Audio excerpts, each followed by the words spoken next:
Hello everyone, this is Zam, a property investor with more than 10 years of experience in this industry. Over the years, my team and I have helped many Singaporeans grow their wealth by making better decisions using their properties. Today, I'm going to share with you a topic that a lot of my clients have been asking me: how do you take advantage of the government policy? Let's dive deep into it. Let's go.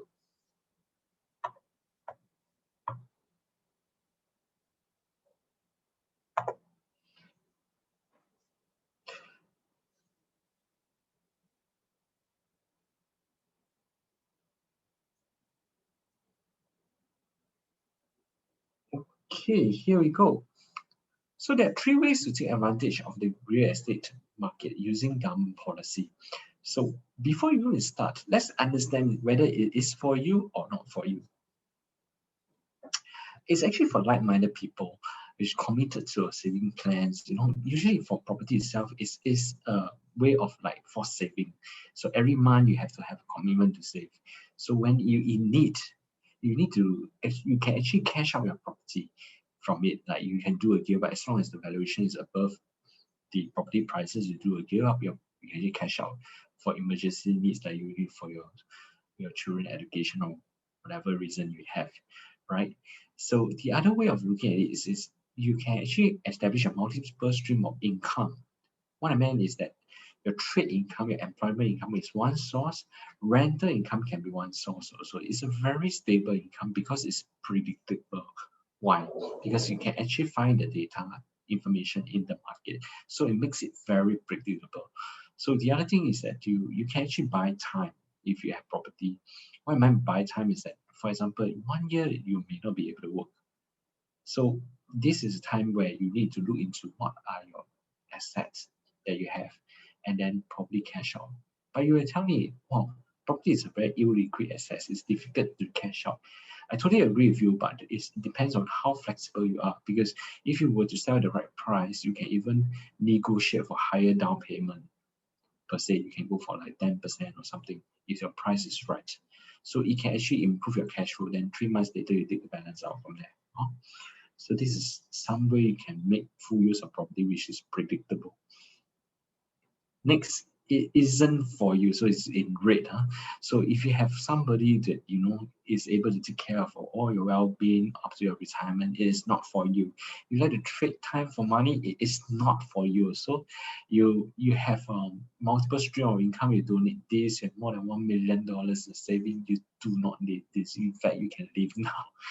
Just if you really want to learn a little bit more, how do you use property as a stable income, as another source of income, which is going to be stable and predictable. Stay on. I'm going to show you right now. So today, I'm going to share you 3 important topics on how do you take advantage of MOP, ABSD, and if you're a HDB owner. Second thing, why do government increase the EC income ceiling as well as the HDB income ceiling? Why? Thirdly, is the price of government land bid, would it drop? So I'm going to share with you right away, right? So before we start, this is actually conceptual. So if you want to run through, usually we go through a very detailed planning and understanding of your needs and wants, your financial, in order to give a solution. Here we are sharing concept, right? So imagine you're equipped with this, and you will definitely benefit more in terms of your peer. Just imagine at the age of 65, for example, when you're about to retire and you look back, would you have this kind of money in hand? For example, you need $2,000 to retire. You go for 10 months is 20K. So you multiply it by, we assume 20K is per year. Multiply by 10, that's 200K. So and duplicate it is 400K. So that will bring you from 65 to 85 years old, 20 years. You need 400K. Do you have that kind of money, 400K, with you at the age of 65? You do not have. You need to seriously think about something. You need to save. You need to build up your CPF to make sure you have it, because a lot of time, the CPF has been used to actually finance your property. So you do not have that kind of saving. So you need to plan ahead. So stick to the end. I'll show you how to get the 7M upgraded cheat sheet, as well as my membership for free. So watch it and grab it. It's totally free. There's nothing to lose, right? So before we even start, I'll just share a bit on what are the people doing it. This is Mr. and Mrs. Sham. They just upgraded their house when it reached just MOP and upgraded to a water bay condo. They are in the retirement area, meaning say that one of them do not really work. Huh? Okay, so Mr. and Mrs. They also upgraded to overseas residences when their house reached MOP. So these are the type of people they actually benefited from what I have shown there. Families actually upgraded to treasure. They take a leap of faith. They meaning to say that they do not have a place to stay. So they also understand the importance of doing this thing at the right. So I believe they're doing the right things at the right way. So let me share a little bit about myself, the mistake I make that do not want others to make the same mistake. I bought an EA. At the time, I'm still a salaried person. I bought an EA. So at this time, this EA was like 310. So when the MOP in 2003, the amount goes up to 685. So basically, I have a profit about 375K. Okay, for 5 years. So in terms of the ROI per year, it's about 75K per year. Very, very healthy. So if I wait until 2021, the price actually dropped to 615. 615. So the returns for the 13 years is at 23K per year.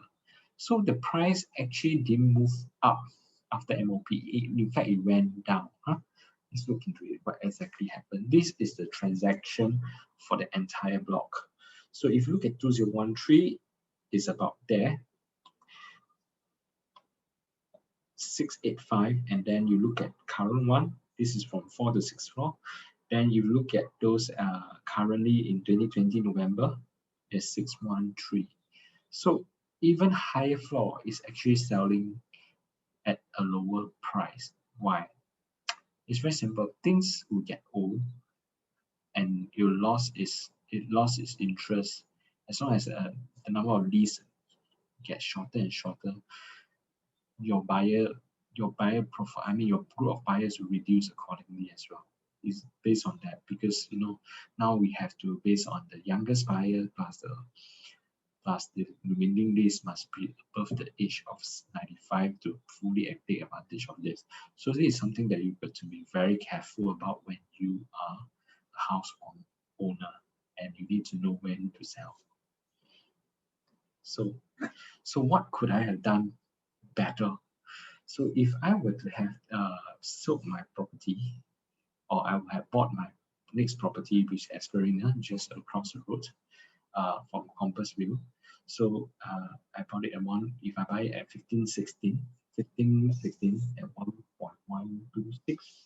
At the time, the old rules, you do not need to sell your house as long as the MOP, your MOP is before the TOP. So it knows the old rules benefit a lot.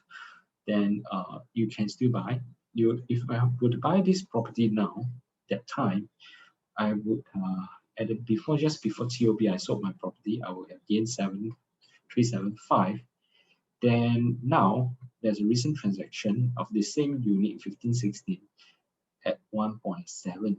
So total all in all 600K plus 375K is 910. 910, right? 910. So for 910 as compared to 305. So which number would you prefer to have? It's actually a no-brainer. If you do it correctly, you upgrade it correctly, you can actually benefit more. How long do you take to save $1 million? There's no way, unless you do it the property way. So if you do it based on the property way, you can profit $1 million. points, and it's based on the real calculator and the real transaction. How I see it: 1516 bought 2010 at 1.1, sold in April 2011, COVID time 1.7. So what is the profit we are looking at? 604. So these are the numbers. These are the numbers that that is real transaction. In fact, it's 600K plus 370 is almost $1 million. So the new way and the old way. The M system way is by looking at the property and right from the start to understand what is the price, what is the potential gain, and whether you have really transacted. This is how we help our resale buyers to actually understand how you can actually make profit through proper planning and understanding of the market. So this is our way of dealing with property. So how do you take advantage of MOP and ABSD as a HDB owner? Very simple. If you buy a flat for 400K, if you buy a flat for 400K, or let's say, sorry, 4-room flat for 300K, so it's about 1,000 square feet. The PSF is about 300 PSF. So the line will look this way: from HDB, then it goes up, then you either go straight, flat, or down. Standard. Usually all properties will go in this direction. Why? Very simple. For example, you buy a 300. At this stage where the market price is, can I say it's about 450K? When the MOP 5 years down the road. This is MOP, yeah? 450K. Would you at this point in time, would you at this point in time sell your property at 299? Would you sell at 299? Not a trick question. No. Why? Because if it's lower than 399, even if the market price is 299, for example, 299, you will never sell at 299. You will just continue to stay lah. Since it didn't make money, just continue to stay. You wouldn't want to sell, so you just want to wait. So again, every one of you, let's say it's a same floor, same facing, you only have one stack. Let's assume everyone is staying on the same floor. This entire block only have one floor, one facing, one stack, right? So everyone will want to sell at the same price, correct? You want to make a profit of 100K. So nobody will sell at something that's below that. So meaning to say that there is no supply for a unit that is below price, unless I don't think so. Yeah, that there isn't any reason why. There's not any reason that I think that it will sell below that, right? So all of us agree that it will sell above the price.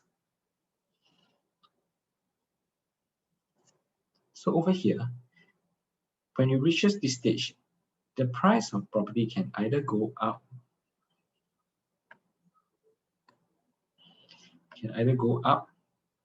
down, flat or down. This will depend on the PPI, property price index. So let me give you another scenario. Let's say, for example, another flat that came over here. Let me use another color for easier. Another new flat come over here, newer. So your flat become old. Would you buy something?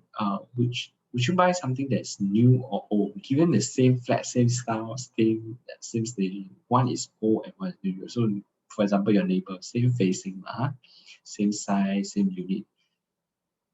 One is 10 months, or one is 1 year, or 6 months. Let's say 6 months younger. 6 months newer, huh? One is 6 months older. Which one would you buy? So this is not a trick question. Huh? Everybody want to buy something new and hot in the market and first available. So everybody will go here. So when the buyers actually goes to the new development, new block that is newer, what would happen to the price here? Can you still maintain at the same price at this? Cannot.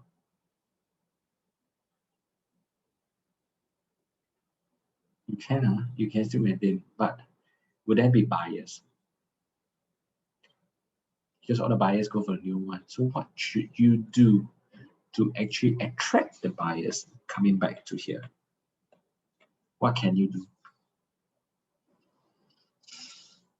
There's only one easy way. The easy way is to drop price so that they can see there is a value in the price, and that is how they draw people over there. This is how buyers will behave, because they want something new and they see that, oh, it's cheaper, so why don't we explore the older developments? Naturally we do that, right? So to make matter worse,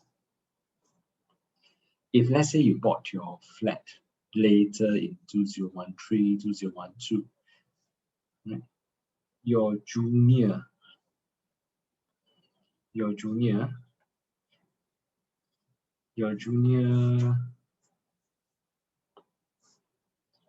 price is cheaper.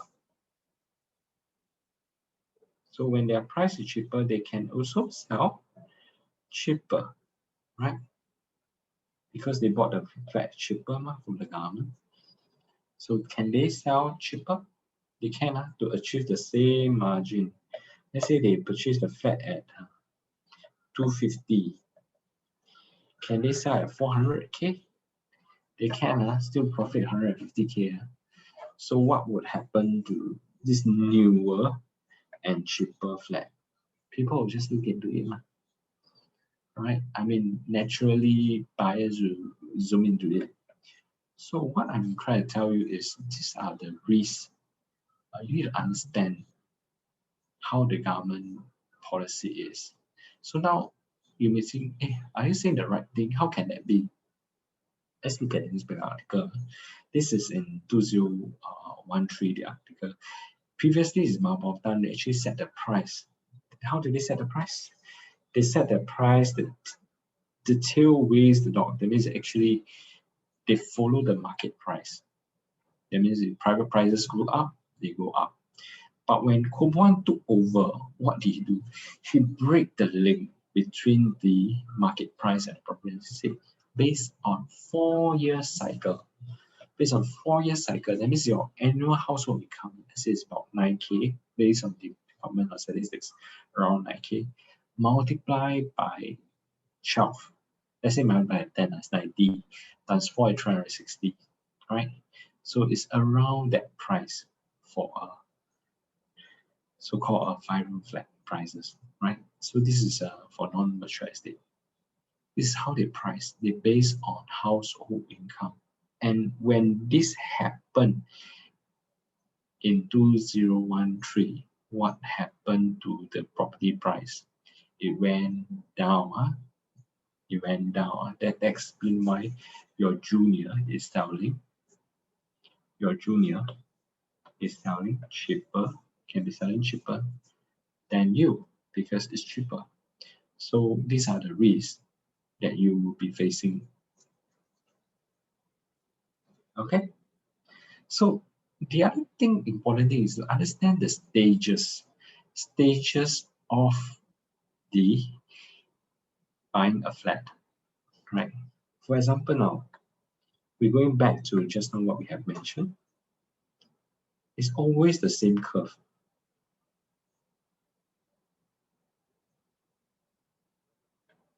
Okay, let's do faster. So this is the curve. So there are 3 stages. So I think you are pretty aware about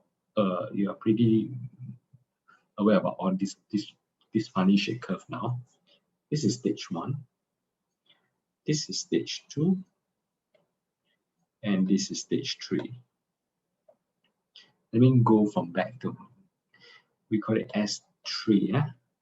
So S3, what is the benefit of having S3? Okay, the price can be lower. Number 1. Second, the unit is available. You do not need to rent. You're buying resale, right? The price can be lower here, as you can see, or higher, but it can be lower or flat. So these are choices. And you get to have the unit immediately. You do not need to rent, right? You do not, the unit is available. You do not need to rent, right? So what is the disadvantage? If you're buying at a very high price, the price may drop. The price may drop, correct? Not? Price may drop further when you buy at this stage. Later I explain why, because just like I mentioned, the first time buyer, let's say for example it's 300K, this is at 450. Do you think the first time buyer can sell at 350 even if you buy at 400K? Do you think the first time buyer can sell at 350 and make a profit of 350K? Yes, still can. So if you buy at 400K, although you think you buy a very cheap price below market, you still face the risk of first time buyer. So this is the disadvantage of buying buying at the wrong stage, right? So from here, stage 2. What is the benefit of buying at stage 2? Stage 2, wow, what? I can actually roll my pineapple, brand new. Number 1, brand new. Like I said, this is emotion buy because everybody likes new. This is just you and me. If you're people in the market, you will definitely buy new one. They cannot stand old one.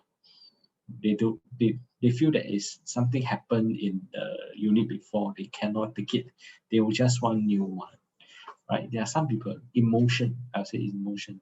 That's why, of course, there's a price to pay. If you want to be the first owner, you roll on pineapple and whatever it is, it's brand new. Second thing, you have your unit. You do not need to rent. You do not need to rent. You have a unit here. So you can have a unit, housewarming, wow, swimming pool is super new. The function is fully booked. Wow, everybody is so happy with brand new apartment. So this is emotion. So what happened here? The price may not increase further because you are buying at a peak. You're buying because of emotion. So these are the risks that you need to have. But what are the things? You don't need to worry. It's the minimum defects. I would say no defects is minimum defects. Nowadays, you go to a TOP unit, you just get an ex-professional to check easily 1,000 defects.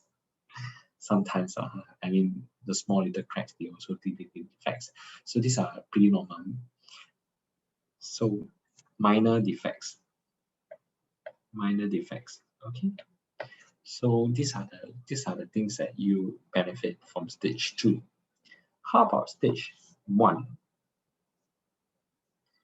Stage 1, everybody's problem. No place to stay. Stage 1, no place to stay. Or to live, no place to live because it's rental. So no place to live. That's their biggest problem. Second, what is the issue? What is the issue of the second one?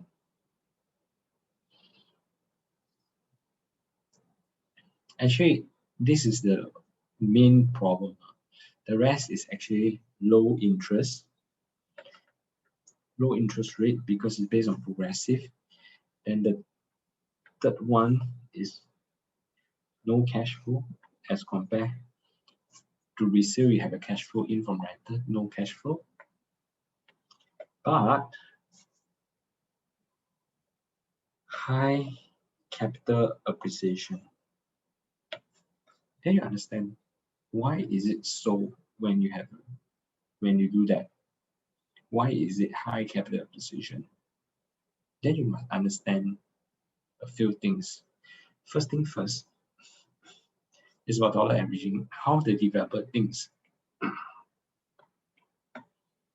Okay, let's say I'm a developer, I bought the land at 600K. This is PSF, land costs. So I normally take about 400K for my build up. 400 PSF, right? 400 is my, so $1,000 is my BE. So this line is BE.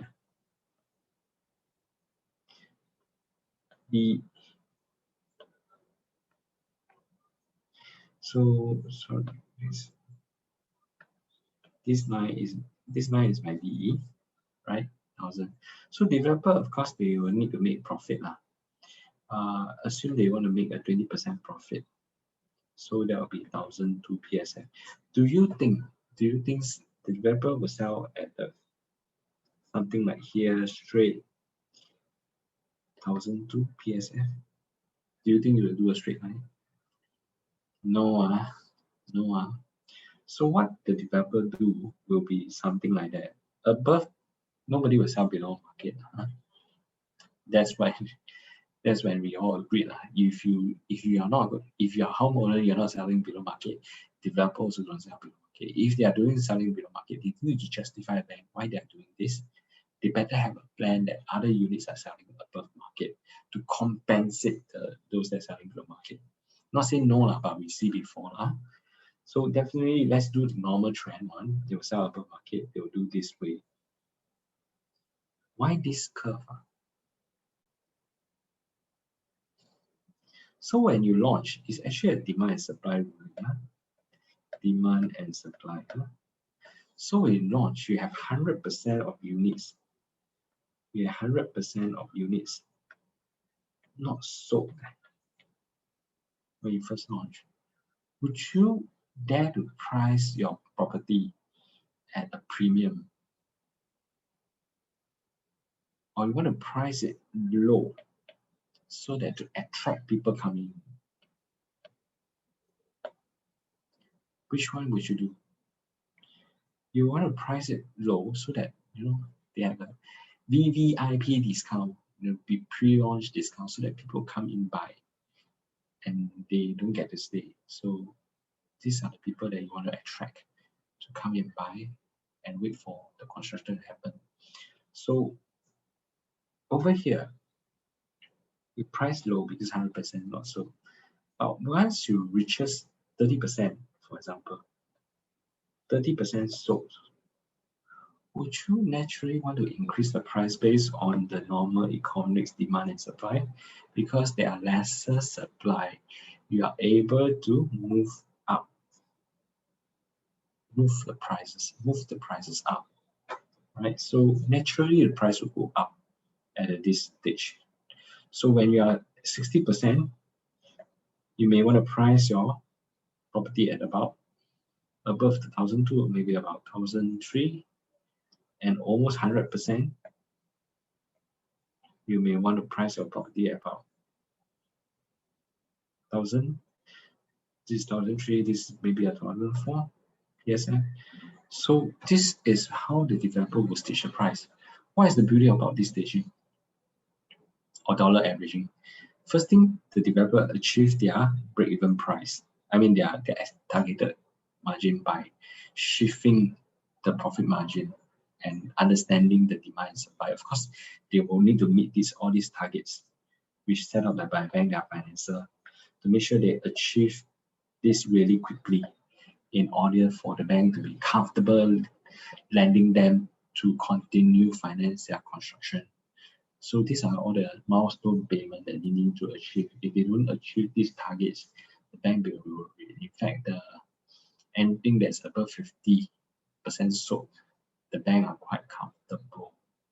Yeah, quite comfortable because they have margin to cover, right? So this is how the developer think. So in naturally, this help you to achieve your capital gain. So if you buy at here, maybe at 1,001, your property price move up the chain by what the government, not by the developer actually stage out the price for you. And the bank supports it. That means the bank said, okay, this is the right valuation. It's not like resale. You ask the bank, hey, can I sell my property at this price? Oh, bank cannot match. I think, have anyone come across this wrong? Yeah, I mean, surely on if you are the seller, you definitely come across this.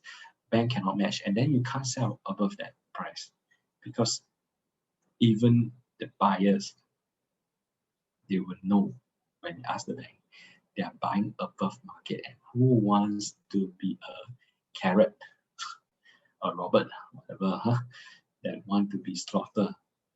So this is a very clear sign. Unless this person is buying full cash, doesn't know the valuation. So what is the cause or effect of ABSD? Very simple. Let's say, for example, I'm going back to the trend again. I always don't. This is very consistent chart that you will keep seeing in this seminar. So, for example, if I'm a HDB upgrader, I want to buy a condo at this stage. What do I need to pay? Based on government rulings and all those LTV 75. So if let's say I fast track it because there are some other ways of doing it, but I use the quickest and easiest ways to do it. So if I will a HDB upgrader, I have a balance loan of 100K, right? 100K naturally on 5 years, actually 5 years MOP, and I want to upgrade to condo. I will continue to stay in my flat. I'll buy a second flat. What do I need to pay? First thing first, if I want to achieve my 75% LTV, I need to clear my loan, my outstanding loan, 100K. Right? That's one thing. Second thing, so that my property loan, my condo can be having the 75%. Second thing, I need to pay stamp duty. Let's assume the property is at $1 million. Right? Let's assume the property at $1 million. I'll need to pay a stamp duty of, for simplicity, I put it as 3%. That'll be 30K. Right? I need to pay ABSD, but it's refundable. If buying at two names and you also your property is two names and you buy another property with two names, you sell within the next 6 months and before TOP, I mean after the TOP, it's refundable. It's 12%, so it's 120K. A $1 million property, the down payment is 25%, 250K. So just calculate on that. 150, 250 is 500K. In order to upgrade to a $1 million property, which is about a 2-room, and ask yourself, anyone, is it very easy to find someone in Singapore to have $500,000 in CPF or cash? I mean, in and on cash, right? Do they have this amount to upgrade in order to buy here? Yes, no? Difficult, difficult to have $500,000, and when the flat just MOP, most likely you're a young couple, so the profile is going to be, unless you are already the second flat or second second BTO flat owners, then probably you can reap this kind of income, but you still need to sell in order to get this. So difficult to find. So what happened to this ABSD effect? It doesn't stop you from upgrading. It just makes those buyers that want to upgrade have to sell their house at this stage in order to buy without ABSD, in order to minimize this, in order to have this away, cut off this, right? No, sorry, cut off this,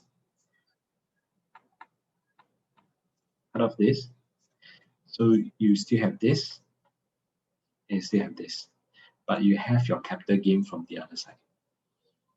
So you actually half the amount is gone. So it's affordable. So all of us agree, at this stage for HDB upgraders is very difficult. So what must the person do in order to do this? They have to sell and rent, which is the first stage. So my next question, if you have a family, how many of you are willing to sell your house and then move into a rental flat for 2-3 years before moving to a new development? Again, my question is, not many. So everyone will going to go in at this stage, or this stage, because they want to move in immediately, less trouble, less mafan, less logistic issue. So convenient. So naturally, these 2 points, the demand is higher. So when the demand is higher, the price is higher. So this is the cause and effect of ABSD. Just now we look into the developer pricing in terms of their dollar averaging strategy. Now we look into the cause and effect. So at this stage, if let's say you are buying at this price, at let's say for example 800K, you bought a unit at 800K. During TOP, the price drop. Would you sell your property at 780K? Would you sell? Just how we already understand earlier, you won't sell. So same thing. The seller mentality is everybody enter at the same price, 800. Everyone want to make a gain of 200K, which is at 1 million. So there is no supply.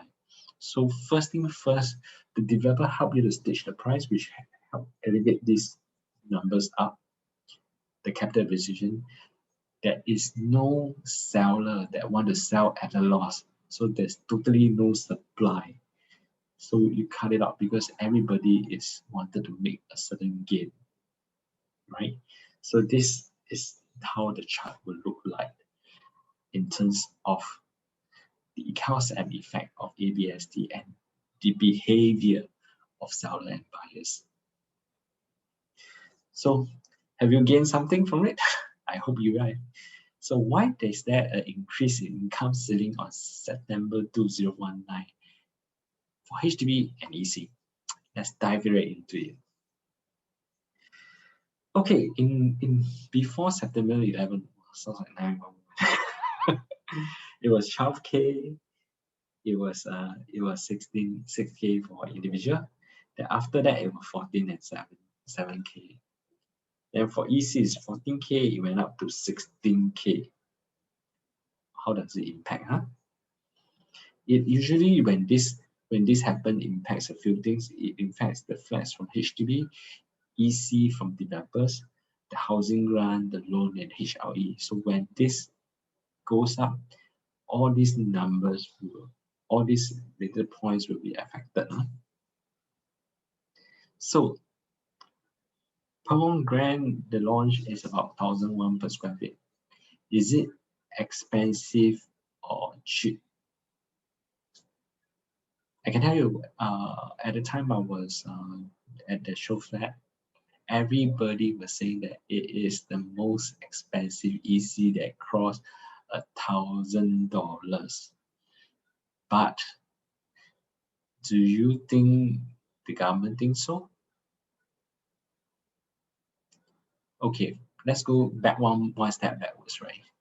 Let's say you buy just now, we use just now example, $300, 300K in Sengkang, Punggol area 5 years back. When you buy, do you think it's cheap or expensive? I can tell you 90% of person will say it's expensive. Same thing in Pomegranate is also at a time in 2019, it's also a lot of people will say expensive. But if it's expensive, do you think the government will continue hold the income ceiling at that kind of level, which is 12K? I mean the 14K. Do you think they will hold on to it at 14K? The government think it's cheap. Or I mean, it's not cheap, but it's reasonable. It's a fair price. So when they think it's a fair price, it will increase income ceiling to allow home buyers to upgrade. Why? Let's look into it.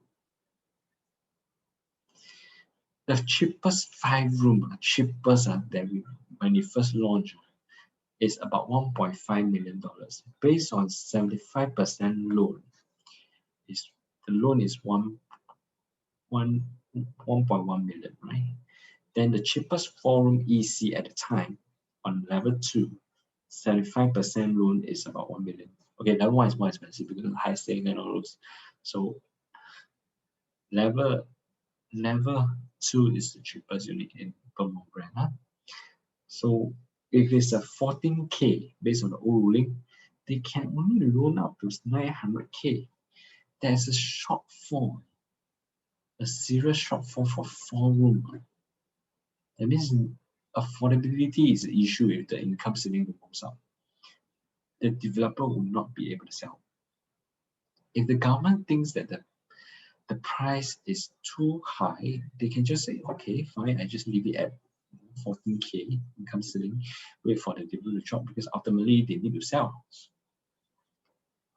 But they didn't, they increased to 16K. So it's about 1068. So meaning to say that they take care of the 4-room EC, but even the 5-room EC is not affordable. So you really need to have some monies in place.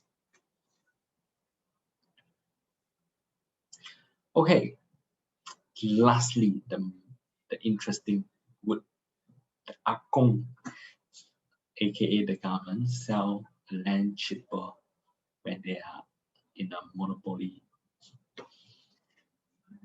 So this is actually a little bit of econs understanding. So before you even drop into econs, I really look into these are all the en bloc numbers today. So it have dropped drastically because of the ruling, because of even the cooling measures, the extra stamp duties were deductible, the minimum size 85 square meter for the smallest unit outside OCRE. So all these things actually make the developer think that is less, the margin are thinner, so they are less attractive for them to go in to en bloc the units. So even the land sales, right? Even land sales also drop, as you can see from the table itself. Now it's only about 3,000. So the sales drop, en bloc drop, the supply is lower. So again, demand and supply, nothing exciting. It's all about demand and supply. So it actually is lower. So, but what happened? The recent land bid, has gone up to about 930 for this Tanah Merah site, which works out to be about 1,000. Selling price. The Banana they need at about $400 in terms of construction cost. That will be 1,004. Then you need about 20% margin. So this will work out to be about 1,007, 1,008 kind of PSF if you want to make a margin. So these are the numbers. So if you are looking at that kind of numbers per se, we can we can know that the price of property is going to be up because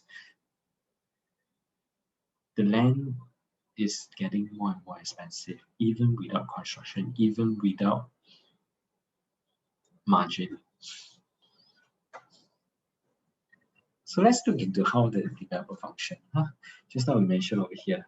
Let's say we base it on, just an example, we do it at land cost is about 1,000 PSF, right? So your construction cost about 400 PSF. So your cost of the construction is around 1,004. Your margin about 20%. So 1,440, 280. So 280 plus to this is about 1,680. This is your desired profit at 20%. At 20% profit. This is the cost. So what can the developer control? The developer can control this by giving lousy quality. They can control their margin. I mean, they still need to pay for the agency fee. They still have to pay for all their marketing materials, but they cannot lower do all this. But this thing, what they cannot control is this. This is controlled by the government.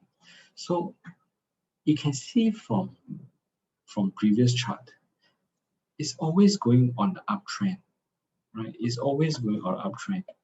Prices are always going higher and higher. It doesn't really go down. So if I'm a monopoly, I have full control over the property. I would not want to sell something that's cheaper. Even if I sell cheaper, do you think the developer will sell cheaper to the end user? Meaning that the answer is no, because they will sell at the market price or sell even higher than the market because it's brand new. So this is naturally they will do it this way. So let's take some time, 30 seconds to write about what have you learned from the cause and effect of ABSD and MOP that you have just learned. Correct? So these are very important keynote segment. Once you understand where is the right time, what is the right place, right time, right strategy to deploy, it is very easy for you to cash out. And then for your next property, because when you hold, there's opportunity cost to it. Second, you think about what I mentioned to you, dollar averaging of the developer. How do they do dollar averaging, and how do dollar averaging give you the advantage of capital appreciation?